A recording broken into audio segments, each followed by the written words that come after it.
Psychic powers. Oh. You okay, sir? Yeah. Hello.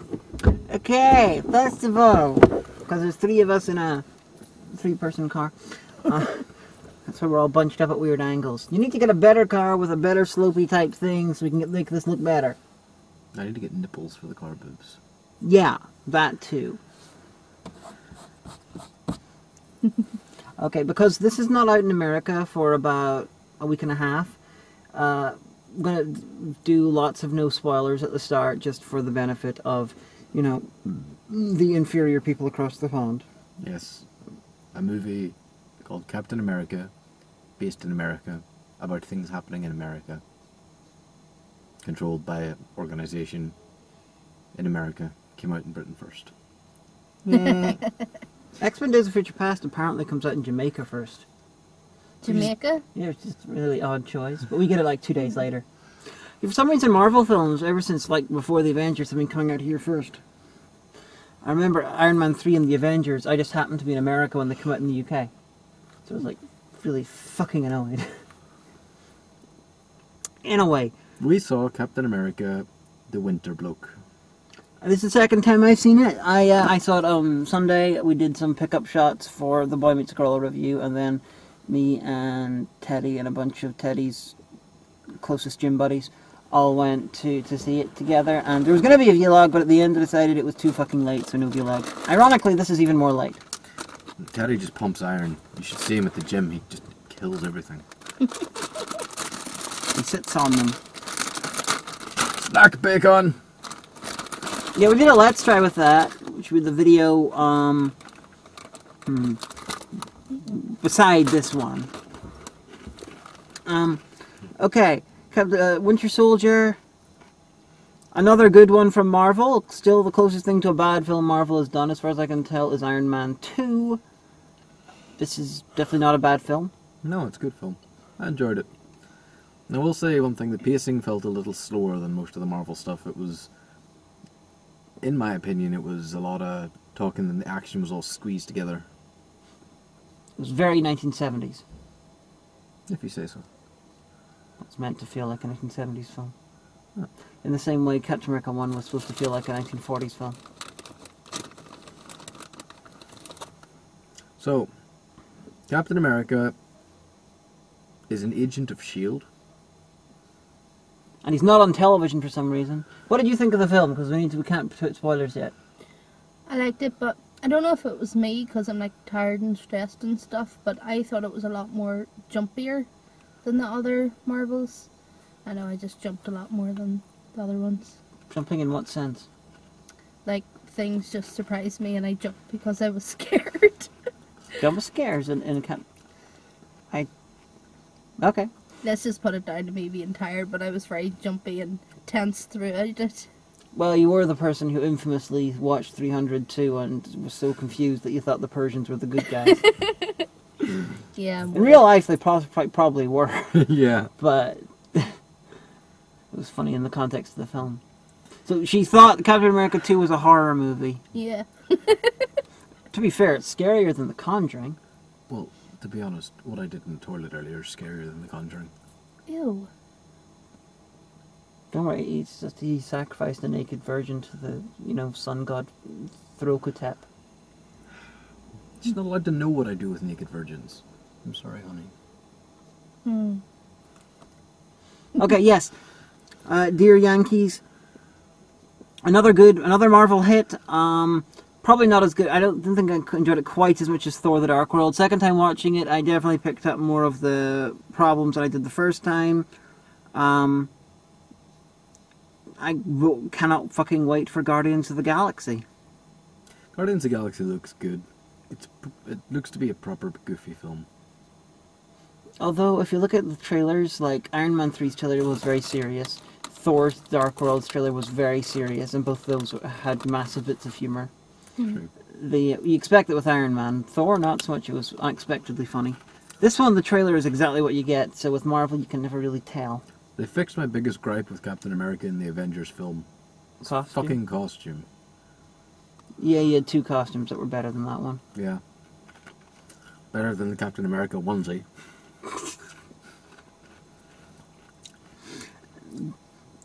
So, are we on to spoilers? Semi-spoiler, I think this is the largest death count in a Marvel movie I've seen so far. Probably. A lot of people die in this film. Some of them 2 or 3 times. Some of them are people who have turned up in several films. Yeah. So, I'm sorry, I'm just tired. I've been doing stupid things. It's not as bad as his name was Philip Coulson. His name was Philip Coulson. His name was Philip Coulson. You know, talking about him, if the thing in the Avengers hadn't happened and, you know, Agents of S.H.I.E.L.D. didn't exist, he would have definitely been in... He would have been on the way out in this film. Yeah. If. But, yeah, spoilers from now on. If you want to see Marvel film, go to see it. I doubt anyone's going to watch that little awkward back and forth and then just be all like, I wasn't going to see it, but now I will. But Go and see it. It's a good film. And don't forget there's 2 post-credit scenes. yes, there's 2. And it is rather hilariously... Half the cinema leaves before the first one. After the first one, the other half leaves, leaving 4 people in the cinema. This is true. But we also have Quicksilver appearing on screen, and I suspect just so Marvel can get him on screen before X-Men Days of Future Past. So Marvel thinking like, if we have Avengers All the Age of Ultron turn up with Quicksilver a year after X-Men Days of Future Past, then everyone's going to be like, Marvel are ripping off X-Men, But He's running this X-Men way... Fox, isn't it? Yeah. Yeah. But this way, they have their Quicksilver on screen a year in advance. Well, a year before Age of Ultron, but about a few months before X-Men. And then they can be all like, haha, everyone's going to think X-Men ripped us off. Ha ha ha ha ha ha ha. And ironically, both Quicksilvers are played by guys who were in Kick-Ass together. Oh. I think they were. They were in a film. They were in a film together. And Godzilla is coming out shortly. Quicksilver and Scarlet Witch are playing a couple in that. A romantic couple. And given that Quicksilver and Scarlet Witch, okay, they're twins, but in the Ultimate Marvel series, they were also having sex as well. This is just hilarious. Twincest is the best. Put your sister to the test. With your right hand on her chest, you betray the family crest. Not if it's Old Boy. That wasn't his sister. Yeah, but everyone was having sex with everyone in that film. Even the hammer? Yes. What about the squid? They cut a fuck... I'm talking about the American remake. Oh. They cut about an hour out of Spike Lee's version. So, you know, I'm pretty sure that hammer had sex with lots of other hammers that it was related to. They came off the same production line. Okay. Spoilers galore. Spoilers! Fuck off if you don't want them. So, S.H.I.E.L.D. is suddenly a lot eviler than it was before. No, I was always there. Although, okay, in this universe, they have Hydra guys from Hydra were brought over to America with Operation Paperclip, which is actually a real thing. And they were part of the group that formed S.H.I.E.L.D. right after World War II. And slowly they sort of created a subsection inside S.H.I.E.L.D. which was secret, and it was still Hydra, and still saying things like Hail Hydra, which was ridiculous, and using Hydra iconography, even though that would be really, really obvious what they were doing. It's like the equivalent of there being a subgroup inside the American Army, CIA right now, who are actually Nazis and actually do the salute and say Heil Hitler and stuff. Especially on the steps to a big government building with the security guard stand there and just fucking leans over. Hail Hydra. Well, to be fair, that was Gary Shandling from Iron Man 2. The only other film that character had turned up in was Iron Man 2, so he was stupid. Well, he got arrested. Yes, he did. But, so that was stupid. What they really should have had was S.H.I.E.L.D., this being the way that they are, that they don't see themselves as Hydra. Zola, who is a computer, Zola sees them as being a continuation of Hydra, but all the people who are doing this shit and, you know, being horrible and evil and stuff, they should see themselves as S.H.I.E.L.D., doing what S.H.I.E.L.D. does, and everyone else who is true S.H.I.E.L.D. is, they are betraying S.H.I.E.L.D. They shouldn't be all going, we're Hydra! Ha ha ha ha ha! They should be saying, we're fucking S.H.I.E.L.D. and you guys are traitors, Mr. Rogers. I'm gonna fucking kill you, Nick Fury. No, even though we did, but we didn't. Oh no. But yeah, they shouldn't have been... It just screamed with the evil S.H.I.E.L.D. Hydra people were just too much of, we're Hydra! It should have been all, we are actually S.H.I.E.L.D. You guys are betraying us. We're trying to save the world. It shouldn't. Oh, do not worry, we are not the Nazis. Heil Hitler. Yeah, it's like. It's how to describe this. It's like, okay, Operation Paperclip had Werner von Braun from Operation Paperclip, a guy who, honestly, if I'm going to speak brutally frankly about this, he probably deserved to be executed as much as other high-up Nazis for what he did in World War II. But he was brought over to America, and he was very high up in NASA, and he was involved in like the moon landings and stuff, because he was an expert, the world's foremost expert in rocketry. Yeah, the Americans took a lot of German scientists and used them after World War II. Yeah, but these guys, but NASA wasn't the German, wasn't the Nazi rocket group. It was NASA. It just had a bunch of people from that. You wouldn't have had those guys, sitting together going, "We are now Americans, but we are still working for the Nazi rocket group." It's like if you had a load of German scientists brought over an Operation Paperclip in one of the offices in NASA, and they slightly modified the rocket design that it would drop napalm over Washington DC on the way past, and then they were all like, "Shh, we will keep this secret. We will sit around our own table in the break room. Heil Hitler." Oh, shh. Yeah, well, it's absolutely ridiculous. They became parts of the new group. They shouldn't have tried to deliberately reconstruct the old group in its entirety. They should have kept the new group's name at least, so they'd be less noticeable. Yeah, that was a bit silly. Very. But so Captain America goes and gets in a fight on a boat. With Batroc the Leaper. Although, one of my big complaints about this film, Batroc the Leaper does not have his bitchin' Salvador Dali mustache, and he wasn't witty. Batroc is basically like an evil French, fruity Spider-Man. In that, he's constantly yelling at you, and he's constantly being insulting in French. He's like, your American fighting style is as vulgar as your cooking. Shit like that. But he did none of that because they got an Ultimate Fighter to do it because he knew Savat, whatever you call it, rather than getting a French actor who could play, hello, I'm a French fruity bastard and I'm going to leap around and kick you in the head. About all he said was, I thought you were nothing but a shield. Yeah, it's a bit like trying to get, Vinnie Jones to play Salvador Dali. A striking visual, but it doesn't quite work.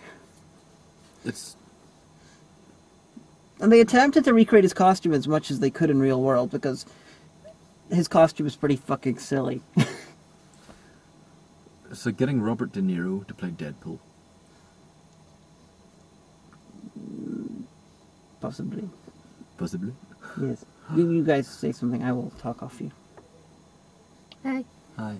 So Captain America gets in a fight on a boat, and then they steal... Dun dun dun dun dun dun dun dun dun. Cap! Cap! What happened? Cap! Yes, Savvy. This is the captain. Savvy. Well, Captain, you go downstairs and you find what things are doing, and you, the disposable shitty people, go and rescue the hostages. I'll kill everyone. Savvy. I was making a Metal Gear Solid joke. And I was making getting into fights in the boat while being called the captain joke. And I'm really fucking confused. So am I. So tell me, what happened in the film, Sarah? There was boats, there was shitting, there was a man with wings, there was a man with a mask who was quite hot when the mask came off. There was a ginger-haired girl who was quite hot. She had no mask. She had no mask. Except when she was Jenny Agutter. See that thing with your man, the man with the eye patch? I can't remember anybody's name. Right, him. He was played by David Hasselhoff in another movie. Huh? In another movie, Nick Fury was played by David Hasselhoff in a TV movie made about 15 years ago. Oh, right, okay. Because the character was originally white. You see, coming near the end, he used his eye thing. Sorry, I'm not jumping to the end. But what was that with the eye? I'm so confused. Because he only had one eye, so they only had the retinal scan of his good eye, but then they removed it after his death. So what I'm thinking is, because he was high up in there, he deliberately had a secret retinal scan of his damaged eye done, and put it there in secret so they wouldn't remove it. Yeah. I was wondering, because I knew his eye was damaged, but then whenever he took off the eye patch, I was expecting like a glass eye made like the same as your other man's eye. So I was wondering what was going on there. I was See, really that's another confused. way they could have done it. Yeah, but then when he took it off, and you could see that the actual eye was damaged. I was like, right, so that's not that man's eye. What is he doing? But the Also, shield, make your memory pens less stupid looking. That was pretty funky. I want a memory it's pen pretty like that. obvious though. It was a bit like Torchwood having a secret van which had blue lights on it and writing Torchwood on the side of its van. True. Torchwood's a Doctor Who thing. I want a couple of them wee discs to whisk and blow things up. That'd be cool. That's another. And one thing I noticed was that people from. Everybody assuming Captain America 1 to be dead suddenly isn't. Like who? Bucky. You didn't know anything about the comics then, because The Winter Soldier is a seminal Captain America miniseries. I know about the comics. I'm talking about the movies in their own world.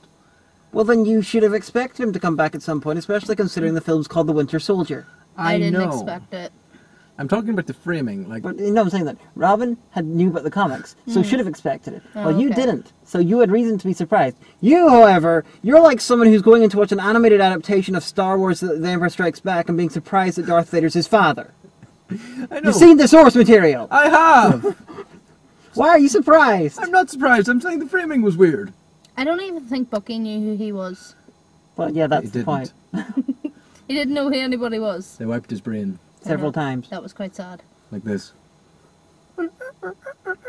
And rather than actually having like this big machine like they would have in Total Recall, like with Arnold Schwarzenegger going like that, and this one it's like CGI things around his head because apparently we have to use CGI on fucking everything now. The shield was CGI in so many shots. Even when the captain was running or standing, CGI shield. Also, the same sound effect every time he put it on his back was just kartonk, kartonk. And it's like, at least make it sound different in the different places. And it was nice that it was nice in the shield that they really used the fact that it was made of vibranium. Vibranium's a fictional metal. That his shield's made from. It's very uncommon, and basically if I remember correctly, it absorbs kinetic energy. So if you shoot it, the shield does not get damaged. The energy does not go through the shield. It just sort of obliterates the bullet. Okay. This is why he could use it to leap. He could leap out of a building and land on it and be fine because the energy, the damage, never went through the shield into his body. Okay. But it was nice that they used it for the bits like that. But then you had bits where they put like the shield against someone's head and punched the other side, which really should all that should have done was broke. Protect their head. Yeah. Cap's hand would have got much more damage than the guy's fist. And Face. he started using the shield to break open doors a lot. It's like, this is my new door opener. Thump. That door's open. Thump. Well, that's like him throwing it constantly and stuff. He's had like 2.5 years since he thawed out. I'm guessing he's been practicing. He also got hit with his own shield more than he hit anybody else with it. Yeah. I am surprised though that they haven't like brought in more gadgets for him. Like it's just him and his shield. Like why the fuck doesn't he just carry a gun? It would be so much On the easier. Avengers, he didn't have a gun at all. On this one, he had a gun sometimes. In Captain America, the first one, he had a gun quite a lot. Yeah, he really should have a gun. Yeah, and this one did he have a gun? Sometimes when he grabs other people or shot other people with Yeah. them. And it was nice to see the actual fighting style he used was greatly improved from the Avengers and even from Captain America 1 because if you look at the Marvel movies, Tim Roth in The Incredible Hulk got this sort of bastardized version of the superhero serum, and he basically fought the way Captain America should have fought, which was controlled brutality. You got soldier training, high-level soldier training mixed with incredible stamina, strength, and agility. Yeah, that's one of my biggest complaints about the Batman films is everything develops into punching matches eventually. And in Captain America, it should.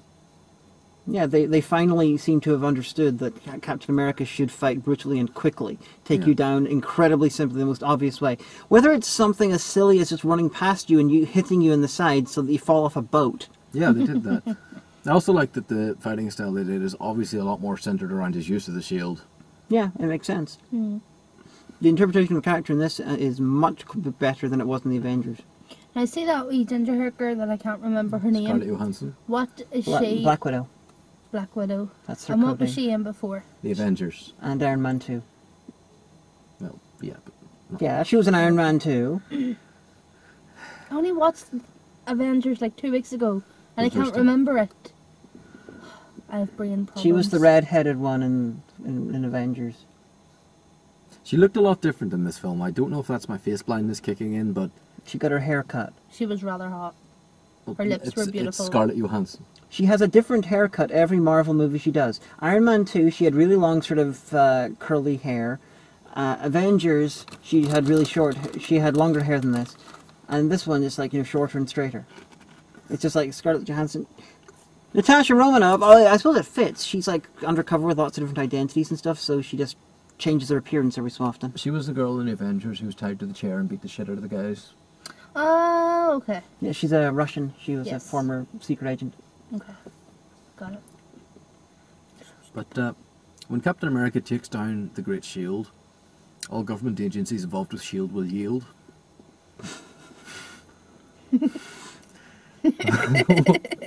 What? You're a twat. I know. But, so, Hydra SHIELD thing have decided to make this entire world surveillance program.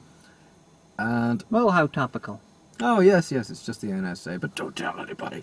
And they've got 3 helicarriers with a fuck ton of guns on them that they say Stark helped them develop, but, Well, he helped them develop the repulsor. the flying bit. Yeah. But, they had all the Hydra weapons, so they're probably developed off them, but it's not really mentioned. But Zola, who was Toby Jones from the first film, from Captain America 1, he is now a computer because in the comic books he was a German scientist who put his brain or mind into a robot body, and so he was literally a robot with no head but had like a television screen in his chest and with his face on it, and he would run around and be a supervillain. So in this one, their version of that is he's in a computer complex, and as an AI, he has developed this algorithm to use the internet and predict who's going to likely become, I don't know, a really nice superhero who doesn't like Hydra very much, so that the people in the helicarriers can basically identify them and kill them. And I hate to point out realism shit, but they say that he did that in the early 70s. Like, he was in an entire server farm running on magnetape. But I'm sorry, he was operating way too quickly for that to be anything like it. That entire big It's probably been upgraded since then because they had the USB stuff. He had him developing the algorithm. That facility's been used very recently. Yeah. All I'm saying is it wouldn't work. All I'm saying is the character has been like a robot since the 60s in the comics. This is marginally less silly. Yeah. Although I'm thinking that Captain America 3, it would be really natural for them to have Robo-Zola as the villain. Because if he's in the computer thing, they indicate that he's been completely destroyed and he's gone. However, if he's running on, a bunch of computer banks in the 70s model, that's probably, a terabyte hard drive would probably be able to take all the information. Yeah. So, logically, if he can run there, they could remove his mind. He's probably connected to the internet too. He's probably gone. And in Captain America 1, he had designs for... He's running on the Amazon cloud. And in Captain America 1, they actually had him looking at designs for a robot body.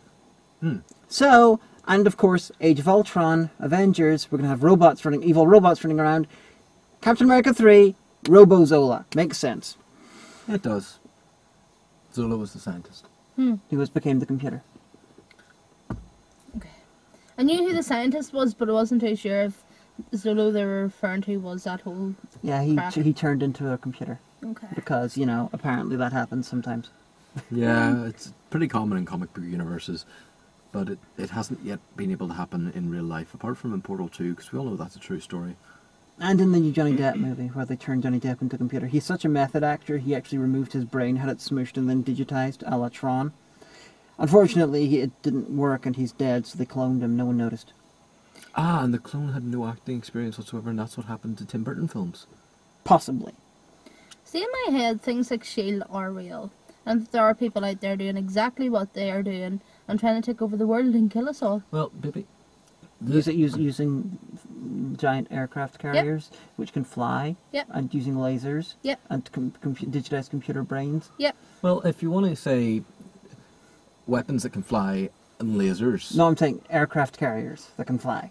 Well, the whole observation side of it was basically the NSA. What I want to know, why was the first targets they showed us the US President, some of his staff, and what seemed to be everybody in the Pentagon? Because they're opposed to Hydra. I know, but like... Their plan was a bit silly, but their plan was to kill everyone who would be opposed to them, regardless of international law or anything, because that would send the world into disarray and they could take over. And I can tell this, if you've ever bought an Ayn Rand book on Amazon, you're opposed to Hydra. But, no, but showing me that they're going to kill everybody in the Pentagon and the President, I'm kind of on their side at that point. Well, That's horrible. that was President William Sadler. President Death from Bill and Ted's Bogus Journey from Iron Man 3. Yes. Come on! You may be a king or a little sweet street sweeper, but sooner or later you dance with the Reaper. You don't fuck with William Sadler. He's the head of Starfleet, intelligence, Section 31 in Star Trek. Come on!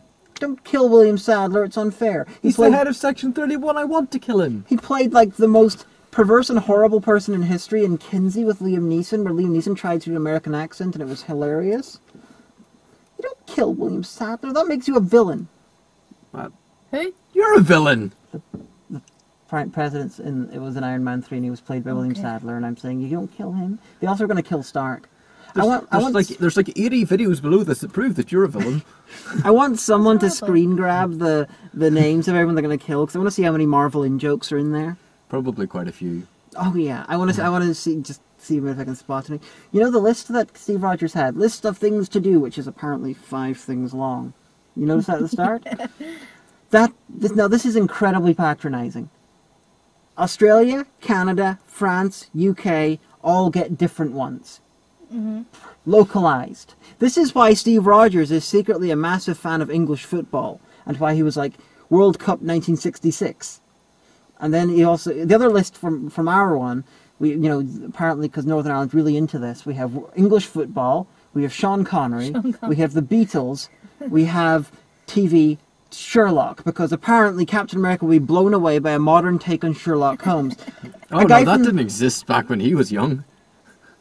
I can only think that Captain America must be a massive Sherlock Holmes fan, and so therefore he's using the Sherlock Holmes stories as a benchmark, so he can then realize what's different about the modern day by looking at the modern interpretations, because he'll recognize the differences. That's the only logical thing there. If you're going to personalize that to the UK, they really should have gone with Doctor Who. Yeah. It's the iconic British show, but that list is fucking embarrassing. Sean Connery. Sean Connery and the Beatles. That's what I love. Wait. Sean Connery's on his to-do list? Yeah, well. I approve. No, it's like checking out list. That's almost as bad sounding. but this man Marvin Gaye, is he? The Australian list has Steve Irwin and Skippy the Bush Kangaroo and AC/DC, and the French list has like the World Cup 1998, because he's also into French football. This is just really patronizing. It's like the Americans get the actual list, which makes fucking sense, because the guy's an American. Let him act like a fucking American. He wants to see the world and get caught up. Not fucking watch football matches from fucking 40 years ago. From countries he doesn't give a shit about. He also wants Thai food. Thai food's in all of them, and that's okay, fair enough. But if you're going to make a list of important things since World War II, honestly, okay, Beatles, maybe. Sean Connery, you're really reaching. Thai food, no. Marvin Gaye? You know what should have been on there? The fucking moon landing. Although he's probably seen that already, because he's been unfrozen for like 2 years. Yeah. Maybe this is just things that close friends recommended he watch. Who would recommend Sean Connery? Me. Really? Well, me and Sean were actually good mates. He helped me put a shelf up in my office the other week. And one of my grandparents knew Sean Connery. Before he was an actor, when he was a nude model at a local sort of a community college of art. I can't remember if they painted him naked, but or someone else did. But he was in his like early 20s at the time. But anyway, Sean helped me put up the shelf, and then I sat underneath it, and he set a cup on it, and it fell in my head. I said, Sean, he went, I'm very ashamed of my shelf. Somebody will laugh. I don't actually know Sean Connery. Was that meant to be funny? Yes. Let's see, other bits. There was something else that bothered me that I was going to mention. The tiny heli-carriers that are suddenly huge. Well, they were giant anyway. But I want to know how Captain Rogers didn't have access to go down to the helicarrier base, because even though he's level 8. But Nick Fury is level 10. Level 9 apparently includes every single fucking technician needed to work on those helicarriers. Yeah, I was thinking about that, and then I was sort of like, well, maybe they just get small approval. Compartmentalization. I don't know. Level 9 includes the janitor who sweeps the floor after they open the river. Oh, I remembered the thing that bothered me. Okay, it was lovely to see the Smithsonian again. I love going to the Smithsonian when I'm in Washington, D.C., and I'm really getting acclimatized through all my visiting to Omegas, because I could tell when they were in D.C. and when they were in Arlington. It's like, yeah, small victories. But there's a Captain America exhibit at the Smithsonian. Fair enough. It's at the Air and Space Museum. Is this in real life for the film? No, it's just in the film. But Oh. I've been in that museum in real life. And that museum is dedicated to flight and space travel. Okay. I was going to say I could go there. They have, like, space shuttle, not We should space go to shuttles, Smithsonian but if we ever get the they have opportunity. space capsules, they have space suits, they have, like, planes. Charles Lindbergh's, playing the Spirit of St. Louis is there, the Wright Flyer from Kitty Hawk, the first have, official flight plane. That's all there. They have replicas of Washington? Amelia Earhart's Okay. craft and everything, don't they? I'll go there. Well, not all of them, because one of them's gone. Yeah. But they have well, she vanished. But it's the Air and Space Museum, when literally down the street is the Museum of American History, which features stuff like George Washington's uniform, George Washington's chairs, like Abraham Lincoln's fucking hat. It's got all of these fucking American, Heroes.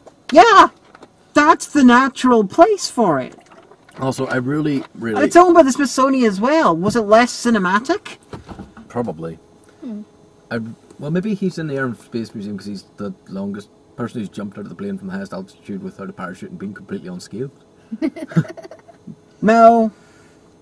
But it really pisses me off when films do this, but I understand the reasons why. But as Captain America, or Steve Rogers as he was in his hat and silly costume, was walking around the museum narration thing was just following him around. I'm like, there's like 100 other people in that room. Why is it just talking about the exhibits that you happen to be looking at Well, the to time? be fair, like, if you look at the Titanic Quarter, they have different sections of narration that go in a loop.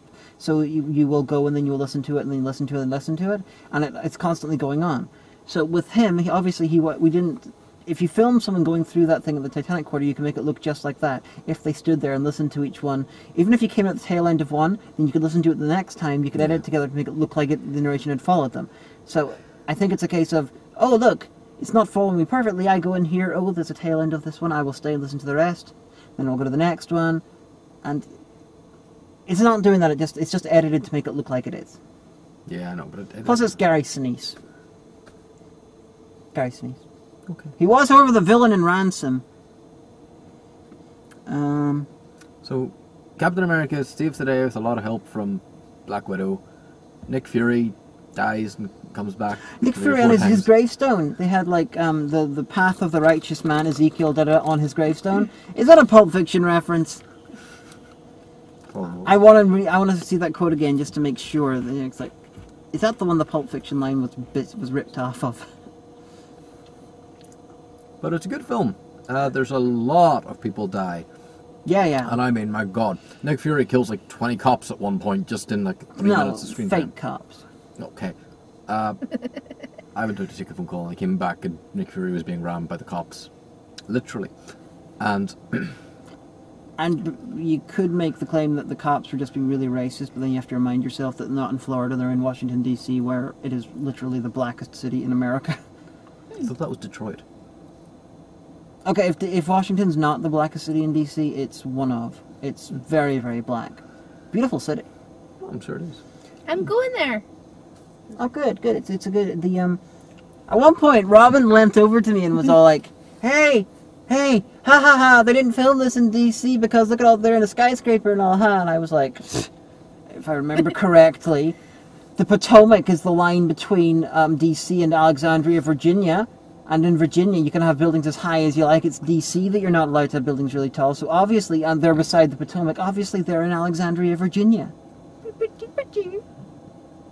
Well, I'm sorry, I know nothing about America. Just because my wife used to live in D.C. and we've gone up there several times. Why'd I say up there? We're technically, like, north of them. Yeah. But, no, seriously, everybody dies. And also, he's the best car windows I've ever seen. The Inspector Gadget car. Yeah. The car can drive itself. It apparently can do vertical takeoff landing. Did we see that? No. The car can apparently fly. We don't see that because, the flight system gets damaged. It's a fucking Jarvis or something in the car. The place in Northern Ireland definitely needed a few of those. What, the battering rams? Or the cars? No, his car, the black jeepy thing. The upgraded Torchwood mobile. They used this sort of jackhammer thing to try and get through the window, and It took 4 hits. this thing would probably be able to take down a bank vault quicker than it took down his window. It's like, sir, the structural integrity of the window is at 30%. It's like, how the fuck do you measure structural integrity? What is this, Enterprise? But, no. It's the structural integrity is at 1%. And it's like, right, deploy this random two-handed small minigun thing that I have to suddenly shoot out the window and kill everybody out there. Is anything working? Yes, the air conditioning is at 100%. It's like, it's very useful. It was the summer and it's Washington, D.C., which is a very warm place to be. Also, I want one of these little plasma cutter things they have that can apparently cut through the bottom of your car and Meters of concrete. meters of concrete, the sewer system. In the time it takes a guy to saunter over to you and tear the door off your car. Do you have your air conditioner on? Yes. Oh dear. No, dear. But, It's a fun film. There is silliness. I'm really interested in seeing what other stuff they do, because the Marvel Universe is truly episodic television on the big screen. unfortunately, one of the big things that I don't like about them is the same as what they did in Thor 2. They basically dropped a ship on a city, and we don't see the aftermath. To be fair, Thor 2, it was the villains dropping the ship. I know, In this but one, it's the heroes. It's collateral damage. This one will cause trouble. Yeah. Thor 2 was the case where the bad guys did that all by themselves. And also Black Widow going up to whatever court of things she was in and being like, well, I am technically a traitor. I was a Russian spy. I went double. I'm a traitor to my country. I then took down one of the largest government intelligence operations pretty much single-handedly with a little help from my friends. But you're not going to arrest me. Bye. I really wish there was some... Okay, Alexander Pierce, a.k.a. Robert Redford, said at one point that we could save 7 billion people by killing 20 million. Isn't that worth it? I really wish someone would point out that, hey guys, do you realize we're saving 20 million people by costing like about 10,000 people their lives? We're not that different from Pierce. Dun dun dun! The new shuffle menu. They could have done that. Oh, Jenny fucking Agutter kicks the shit out of guys. It was fucking brilliant. It's hilarious. Who? The old woman that Black Widow was pretending to be. Oh yeah. Oh, it's seeing Jenny Agutter kick ass. Oh, that warms my cold, evil, blackened, frostbitten heart. How do you get frostbite in your heart? It's very difficult. But if you want to see Jenny Agutter at her best and her most naked, watch Walkabout. Don't worry, it was made like in the mid-70s, so she's like 30. And if you want to see Or younger. If you want to see Angela Lansbury naked, look up on YouTube. Angela Lansbury takes a bath. How old was she? This was about 10 years ago. Excellent. Anyway, the camera's flashing to tell us we have to go. So last words. Not yet! They'll never hit us from this distance. Any last words? Eagle?